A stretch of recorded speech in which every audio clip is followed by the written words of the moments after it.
ವೀಕ್ಷಕರೇ, ನಿಮಗೆಲ್ಲ ಸ್ವಾಗತ. ವೀಕ್ಷಕರೇ, ನಿವೇಶನಕ್ಕಾಗಲಿ, ಕಾಂಪೌಂಡ್ಗಾಗಲಿ, ಮನೆಗಾಗಲಿ ಈಶಾನ್ಯ ದಿಕ್ಕು ಸರಿಯಾಗಿದ್ದರೆ ಈ ಗೃಹದವರಿಗೆ ಆತ್ಮವಿಶ್ವಾಸ ಉಂಟು ಮಾಡುತ್ತೆ. ಈ ಗೃಹದವರು ಬಹಳ ಚುರುಕಾದ ವ್ಯಕ್ತಿಗಳು ಆಗಿರುತ್ತಾರೆ.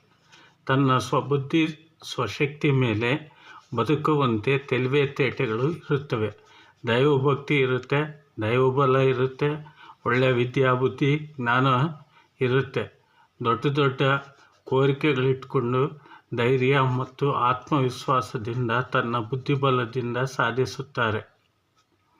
ದೇವರ ಮೇಲೆ ನಂಬಿಕೆ ಜಾಸ್ತಿ. ಇವರಿಗೆ ಜನಮನ್ನಣೆ, ಗೌರವ, ಮರ್ಯಾದೆಗಳು ಲಭಿಸುತ್ತವೆ. ಇವರಿಗೆ ಕೀರ್ತಿ ಪ್ರತಿಷ್ಠೆ ಉಂಟಾಗುತ್ತದೆ. ಈ ಗೃಹದವರು ತಾನು ಮಾಡುವ ವೃತ್ತಿ, ಉದ್ಯೋಗ, ವ್ಯಾಪಾರ, ವ್ಯವಹಾರಗಳಲ್ಲಿ ಅಭಿವೃದ್ಧಿ ಹೊಂದುತ್ತಾರೆ ಹಾಗೂ ತನ್ನ ಮನಸ್ಸಿನಲ್ಲಿ ಅಂದುಕೊಂಡ ಕೆಲಸ ಕಾರ್ಯಗಳನ್ನು ಸ್ವಯಂ ಕೃಷಿ ಮಾಡಿ ವಿಜಯ ಸಾಧಿಸುತ್ತಾರೆ. ಈ ಗೃಹದಲ್ಲಿ ಅನೇಕ ಶುಭಗಳು, ಶುಭ ವಾರ್ತೆಗಳು, ಶುಭ ಫಲಿತಾಂಶಗಳು ಮತ್ತು ಶುಭ ಕಾರ್ಯಗಳು ಈ ಗೃಹದಲ್ಲಿ ಜರುಗುತ್ತವೆ.